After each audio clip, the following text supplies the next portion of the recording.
நண்பர் திருமிகு மு. ஆ. பீரொளி இங்கு ஏற்புரை ஏற்க அழைக்கிறேன். இனிமேல் நண்பர் பீரொளி அல்ல, அவர் நமக்கெல்லாம் ஓர் பேரொளி.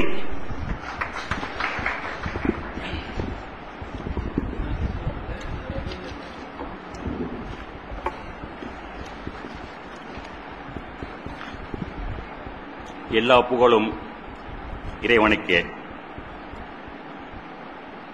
அனைவருக்கும் பேராசிரியர் முனைவர் மணிவண்ணன், கவிஞர் இரா. ரவி, கவிதாயினி குமுதா ஆறுமுகம், நீங்கள் நான் அனைவருடைய அழைப்பையும் ஏற்று இந்த தகிதாவின் புத்தக வெளியீட்டு விழாவில் பங்கேற்றுக் கொண்டிருக்கும் அனைவருக்கும் என் உளமார்ந்த நன்றியை பணிவன்பன் தெரிவித்துக் கொள்கிறேன். இந்த விழா 6 8க்குள் முடிக்க வேண்டும் என்று பிளான் பண்ணியிருந்தோம். கிட்டத்தட்ட நெருங்கிக் கொண்டிருக்கிறது. என்னுடைய முகவரிகளையும் கவிதைகளையும் நான் நிறையவே பேசியிருக்கிறேன். ஆகவே உங்களுடைய இந்த பொன்னான 10 மணித்துளிகளை மட்டும் 10 நிமிடங்களை மட்டும் எடுத்துக்கொண்டு நான் என்னுடைய இந்த சம்பிரதாய ஏற்புரையை முடித்துக் கொள்கிறேன் என்று உங்களிடம் அனுமதி பெற்று நான் என்னுடைய ஏற்புரையை தொடங்குகிறேன்.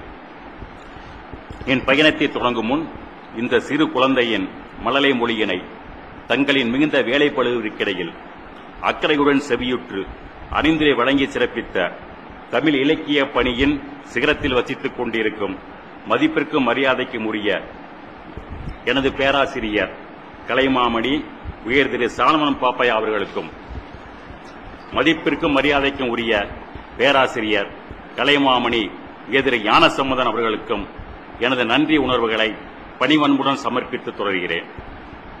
பேராசிரியர் சாலமன் பாப்பையா அவர் பயணிக்கும் மானுட பறவை, ஒரு கவிதை காதலியை தேடிச் செல்லும் யாத்திரை, மறுபக்கம் ஆன்மப் பறவையின் ஒளியை தேடி அலையும் திசை தெரியா மயக்கம் என்று குறிப்பிட்டிருந்தார். எனக்குள் ஆன்மப் பறவையின் ஒளி சங்கமித்ததோ அன்றோ, கவிதை காதலி இணைந்தாலோ அல்லவோ, எனக்கு மிகச்சிறந்த கவிதை சகோதரன் முனைவர் மணிவண்ணன் கிடைத்தார். உயர்ந்த எண்ணங்கள் தன்னகத்தே மிக இயல்பாகவே தேங்கிக் கிடக்கும் கவிதை சகோதரி கவிதாயினி குமுதா ஆறுமுகம் கிடைத்தார். என்னையும் ஒரு கவிஞனாய் அங்கீகரித்து மிகவும் குறைந்த சந்தர்ப்பத்திலேயே இயல்பாக என் முன்னேற்றத்தை தனதாக பாவித்து செயல்பட்ட சிறந்த கவிதை நண்பர் கவிஞர் இரா. ரவி கிடைத்தார். இங்கு குழுமி இருக்கும் அனைவரது அன்பும் கிடைத்தது. பிறகு என்ன? Was this the face that launched 1,000 ships and banned the topless towers of Ilium? Sweet Helen, come and make me immortal with a single kiss. ஒரு முத்தம் தன்னை சாகாத்துவம் அடைய செய்ய முடியும் என்று நம்பினான் கிறிஸ்டோபர் மார்லோவின் கதாபாத்திரமான டாக்டர் ஃபாஸ்டஸ். எனக்கு இந்த நூலுக்கு கிடைத்த அங்கீகாரம் என் வாழ்க்கையை அமுலமாக்கியது. பதிப்புரையில் குறிப்பிட்ட உண்மை, சிறுவயது முதல் இன்று வரையில் படைப்பிலும் மட்டுமே லயித்திருந்த இதயம் திருப்தியடைந்தது. எனக்குள் மிகுந்த தாக்கத்தை ஏற்படுத்திய ஷேக்ஸ்பியரின் கிங்லியர் நாடகம். அரசவை கூடியிருக்கிறது. லியர் அரசன் தன் அரசு சுமைகளை மகளிரிடம் இறக்கி வைத்து ஓய்வு பெற விரும்பி ராஜ்யத்தை ஏற்கனவே 3 பகுதிகளாக பிரித்து ஒப்படைக்கும் தருணம். அவன் கடைக்குட்டி மகள் கார்டிலியாவுக்கு சுயவரமும் அன்றுதான். தன் மகள்கள் தன் மீது கொண்ட அன்பின் அழுத்தத்தை அறிந்து கொள்ள ஆசை. முதல் 2 மகள்களின் வார்த்தை ஜாலங்களில் வெறும் புகழ்ச்சியில் கிறங்கி போயிருந்த லியர் அரசன் தன் 3வது மகளை அழைக்கிறான்.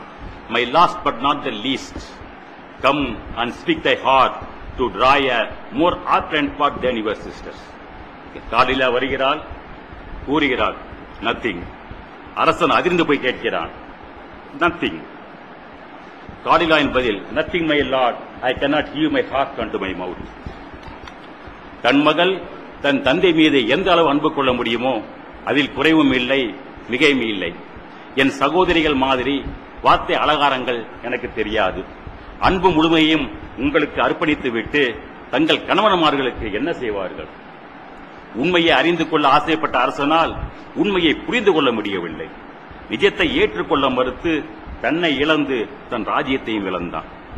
உண்மையை எந்த சூழ்நிலையும் எதற்காகவும் சமரசப்படுத்தாத கார்டிலியா உண்மையை நேசித்த கிங் பிரான்ஸ் மனத்தின் உயிராய் இதயத்தின் பேரசிரியார் குடிபுகுந்தார். 5 ஆண்டு காலம் ஆங்கில இலக்கியம் விரும்பி சுவைத்து படித்த என்னால் அதன் தாக்கங்களிலிருந்து மிகுந்து இருப்பதால் பெரும்பான்மையான மேற்கோள்கள் ஆங்கில இலக்கியத்தில் இருந்தே இயல்பாக வந்து விழுகிறது. தமிழ் என் தாய்மொழி. சகோதரி கவிதாயினி குமுதா ஆறுமுகம் அவர்களை நேரில் முதன்முறை சந்தித்த பொழுது அவர் எழுதிய தாய்மொழி கவிதையை படிக்கும் பாக்கியம் எனக்கு கிடைத்தது. ஒருமுறைதான் வாசித்தேன். நிறைய விஷயங்கள் புரிந்தது. மீண்டும் மீண்டும் சுவைத்து படிக்க ஆசை. என்னுடைய வரிகளில் நினைவு கூறுகிறேன். உறக்கத்திலும் அருகாமையில் கைகோர்த்து உறவாடி தொப்புள் கொடி பந்த 3வது கண். உயிர் மூச்சு நினைப்பு கனவு உணர்வு உணர்ச்சி அனைத்துமே தாய்மொழி வழியே மட்டும்தான் வெளிப்பட முடியும். சகோதரர் முனைவர் மணிவண்ணன் அவர்களின் அழகு உரையில் தெளிந்த சிந்தனை, அழுத்தமான எழுத்துக்கள் என்னை வெகுவாக கவர்ந்தது. மிகவும் பாதிப்பை ஏற்படுத்தியுள்ளது. அவரது தமிழ் புலமையை உணர்ந்து பெருமைப்பட்டிருக்கிறேன். தமிழை அவர் இலக்கிய துடுப்புகளை பெருமளவு இழந்து விட்டதாக நண்பர் கவிஞர் ரவி சிறப்பாக கூறினார். இயற்கையை ரசிக்க எப்போது நேரம் கிடைக்கின்றது? வியந்து போனேன். உள்ளத்து உணர்வு கவிதை தான், அதை ஒத்துக்கிறார் அவர். வில்லியம் வேர்ட்ஸ்வர்த் இயற்கையை மனிதன் ரசிக்க முடியாமல் போகிறான் என்பதை there is no time to stand and stare என்று குறிப்பிட்டான். சமயம் கிடைக்காத பொழுதும் நண்பர் கவிஞர் ரவி குறிப்பிட்டது போல உள்ளத்து உணர்வு கவிதைதான். அந்த உணர்வுகளை கவிதையாக்க முடியதை அந்த உணர்வுகளை கவிதையாக்க முடியும் என்பதை அழகாக எடுத்துரைத்தார். வாணிபம் செய்யும் குலத்தில் பிறந்த ஒரு சாதாரண பெண்மணியான கண்ணகி தனக்கு அநீதி இழைக்கப்பட்ட போது தன்னந்தனியலாய் பாண்டியன் மன்னன் அரசவையில் தன் வழக்கை எவ்வாறு எடுத்துரைக்க முடிந்தது? நீர்வார் கண்ணே எம்முன் வந்தோய் யாரையோ நீ மடக்கொடியோய் என பாண்டிய மன்னன் கேட்டதும் கண்ணகி தேரா மன்னா முத அடி தேரா மன்னா செப்புவதுடையன் என்று தொடங்குகிறாள். எள்ளரு சிறப்பின் இமையவர் வியப்ப புல்லூர் புன்கண் தீர்த்தோன் நன்றியும் வாயிற் கடைமணி நடுநா நடுங்க ஆவின் கடைமணி உகு நீர் நெஞ்சு சுட தான் தன் அரும்பரல் புதல்வனை ஆளியின் வடித்தோன் பெரும்பெயர் புகார் என்பதையே அவ்வூர் ஏசா சிறப்பின் இசை விளங்கு பெருங்குடி மாசாத்து வாணிகன் மகனேயாகி வாழ்தல் வேண்டி ஊழ்வினை துறப்ப சூழ்கலல் மன்னா அடுத்த அடி நின் நகர் புகுந்து என் கார் சிலம்பு பகர்தல் வேண்டி நின்பா கொலைகளப்பட்ட கோவலன் மனைவி கண்ணகி என்பதன் பெயர். யாருன்னு தான் கேட்டான். யாரையோ நீ மடக்கொடியோ அரசன் முகவரி மட்டுமே கேட்டான். கண்ணகி வழக்கையே முடிச்சுட்டான். அடுத்த வினாவே முடிவுரைதான். அரசன் அப்பாவியா பெண்ணனங்கே கல்வனை கோரல் கடுங்கோல் என்று கண்ணகியை நோக்கி கேட்க கண்ணகியின் அடுத்த உரையில் பாண்டிய மன்னன் தீர்ப்பையும் தண்டனையும் ஒரு சேர நிறைவேற்றுகிறான். நற்றிரம் படரா கொற்கை வேந்தே, அங்கேயும் ஒரு அடி. நற்றிரம் படரா கொற்கை வேந்தே என் கார் சிலம்பு மணியுடைய அறியோ. மன்னன் கார் சிலம்பை கொண்டு வந்து முன்வைத்து யாமுடைய சிலம்பு முத்துடைய அறிய என்று கூற கண்ணகி அணிமணி கார் சிலம்பு உடைக்க மன்னவன் மாய்வுதல் தெரித்தது மணியே.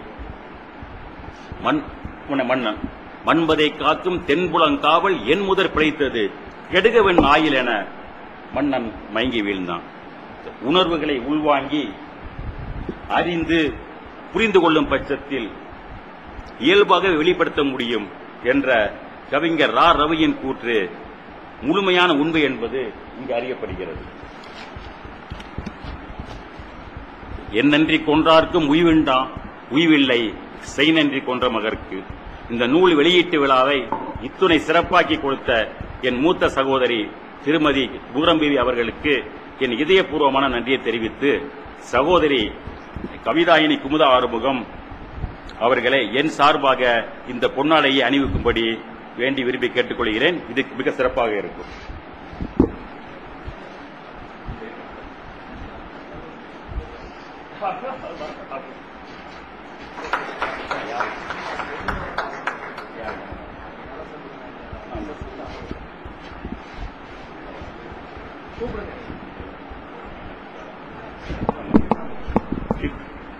திருமதி அவாபிகள் அவர்களை மேடைக்கு அழைக்கிறேன்.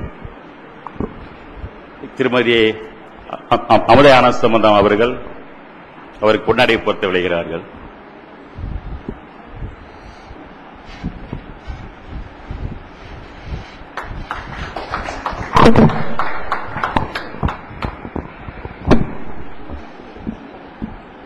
இங்கு வந்து இந்த விழாவை சிறப்பித்துக் கொடுத்த அனைத்து நல்லுள்ளங்களுக்கும் என் பணிவான நன்றியை தெரிவித்து விடைபெறுகிறேன். நன்றி, வணக்கம். எல்லாரும் களைப்பா கிளம்புற நேரத்தில் எனக்கு இந்த வாய்ப்பை கொடுத்திருக்காங்க. அதுக்காக நான் முதல் நன்றியை தெரிவித்துக் கொள்கிறேன். எனது அருமை நண்பருடைய இந்த கவிதை நூல் வெளியீட்டு விழா மிகவும் சீரோடும் சிறப்போடும் நடைபெற்று முடிந்துள்ளது. அதற்கு முக்கிய காரணம் உங்களை போன்ற பார்வையாளர்கள் இவ்வளவு நேரம் பொறுமையாக இருந்து கைதட்ட வேண்டிய நேரத்தில் கைதட்டி, சில நேரங்களில் இந்த பேச்சிலே மயங்கிய நேரத்தில் கைதட்ட மறந்த நேரத்திலும் கேட்டு பெற்று அந்த நேரத்திலும் கைதட்டி எங்களை ஆதரித்த பார்வையாளர்களுக்கு முதற்கண் இந்த விழாக்குழு சார்பாக எனது நன்றியை தெரிவித்துக் கொள்கிறேன்.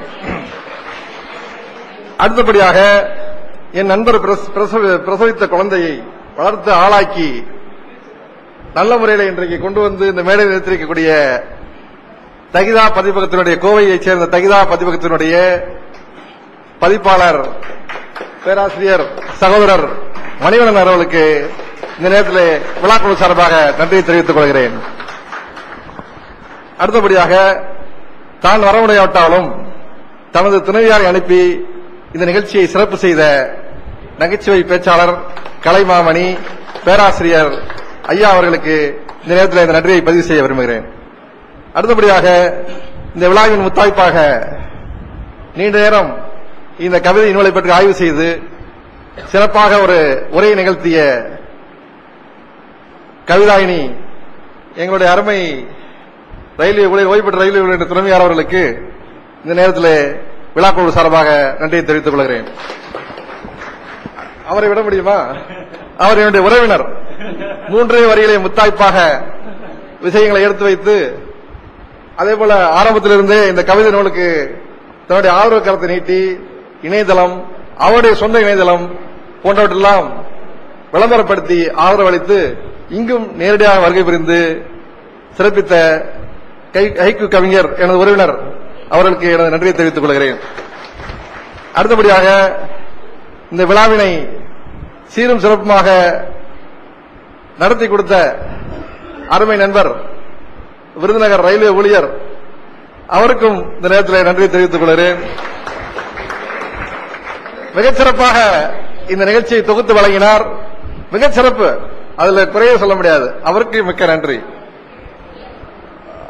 மீண்டும் இங்கே பத்திரிகை நண்பர்களாக நம்முடைய அழைப்பை ஏற்று வருகிறார்கள். புகைப்பட நிபுணர் அருமை ஐயா அவர்களுக்கும் இந்த நேரத்தில் நன்றி தெரிவித்துக் கொள்கிறோம். இன்னும் பேர் விடுபட்டு போன நமது நண்பர்கள் இந்த விழாவுக்காக ஒத்துழைத்த அனைவருக்கும் நன்றியை தெரிவித்து மீண்டும் இந்த நேரத்தில் எங்களுடைய அழைப்பை ஏற்று வருகை புரிந்து சிறப்பித்த தென்னகரை மதுரை கோட்ட முதுநிலை மக்கள் தொடர்பு அதிகாரி அவர் எங்களுடைய நண்பர். இந்த மாதிரியான விழாக்கள் எல்லாம் ஊக்குவிப்பார், இந்த மாதிரியான முயற்சிகளை ஊக்குவிக்கக்கூடியவர். அவருக்கும் இந்த நேரத்தில் நன்றி தெரிவித்துக் கொள்கிறேன். சில நேரங்களில் சில பேரை சொல்ல முடியாமல் விட்டு போயிருக்கும். அவர்களும் நன்றி ஏற்றுக்கொள்ள வேண்டும் என்று தெரிவித்துக் கொண்டு எனக்கு இந்த வாய்ப்பை நல்கியமைக்கு நன்றி பாராட்டி விடைபெறுகிறேன். நன்றி, வணக்கம்.